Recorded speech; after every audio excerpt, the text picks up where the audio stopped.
story of them, how they came and the way when they became free. Can you talk this small brief about? Okay, I can say what I know off the top of my head.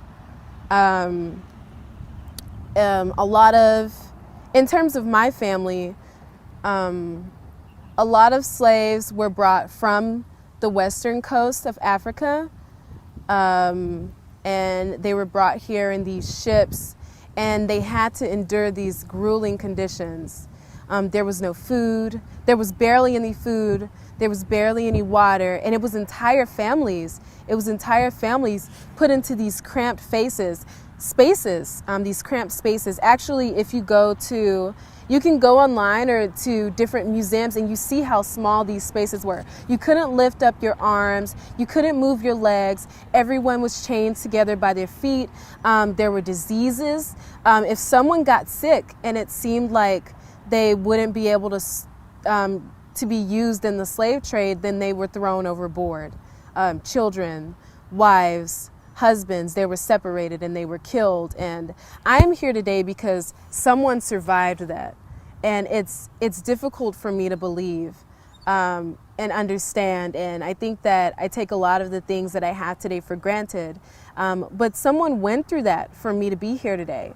And slaves were, a lot of the slaves were brought, actually, there was slavery in America, but actually most of the slaves that were brought from West Africa ended up in South America or in the coasts. So a lot of them, that's why you see a lot of Africans or people of African descent in Haiti. You see a lot of people of African descent in Cuba. All of these different islands and these places in South America, because the sugarcane was a really big crop. The closer you get to the equator, more sugarcane was like a really big crop. Whereas in North America and the modern day United States, the crops were tobacco and cotton. And slave traders would bring the people and they would make them all stand up. They would beat them into submission and they would grease them down and they would make them all stand in a line and to be sold as cattle. And they would have auctions and they would sell them off to landowners and people who owned businesses, and they would have them work in fields. And I don't think people realize, sometimes I think people fail to realize how difficult that could have been. It's sort of, they think of it in a perspective where, oh, it happened a long time ago and oh, it was bad, but there are people around the world who suffered more. And I mean, that's true and that could be true, but it wasn't a cakewalk. It wasn't like an easy thing.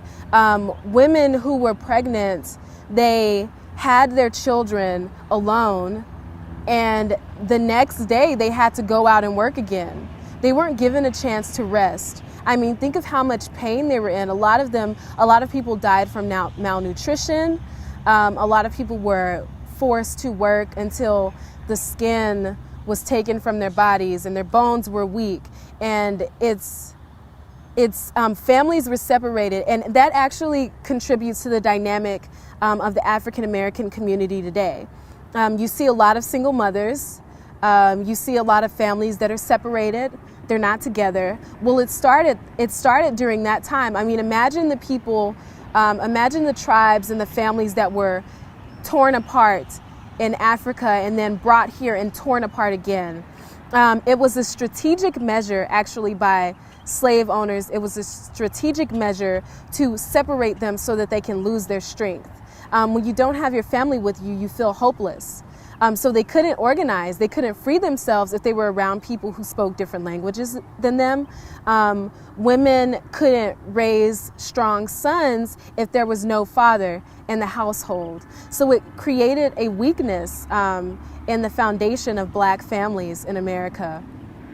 And there are stories about families being separated and men being losing their power and showing their wives that they were weak. I've read stories about African men being tied up on a carriage from each side, and having one side of the horse's carriage go in one direction and the other side going to the other direction, and pulling their bodies apart until they completely separated.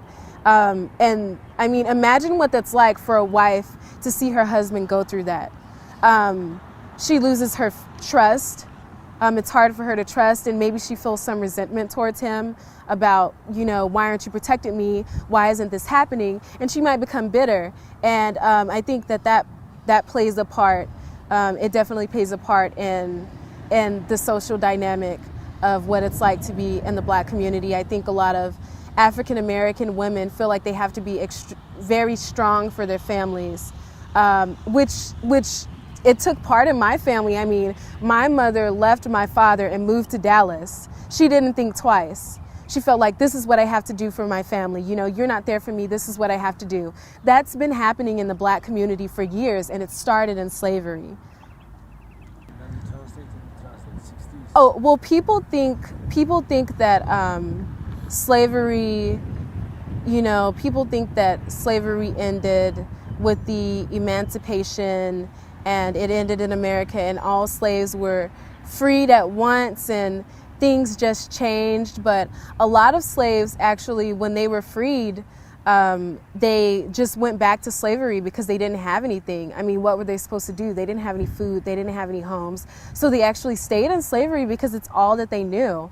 And a lot of people, I mean, it was signed and it was declared that slaves were free, but I mean, there was no mass media at that time. It wasn't there was no TV, so they couldn't hear it on the radio. They couldn't find out about it in the internet. So a lot of slaves didn't find out for years, you know, they were taken advantage of, or some of them were sharecropping. So they were actually in debt to their slave owners, so they had to stay on plantations and work. Some of them were freed, and we hear about a few of these stories, but for most people it was still very difficult. People think that slavery ended immediately, but actually the last slaves were freed in the 1960s. That was when the last slaves left their plantations.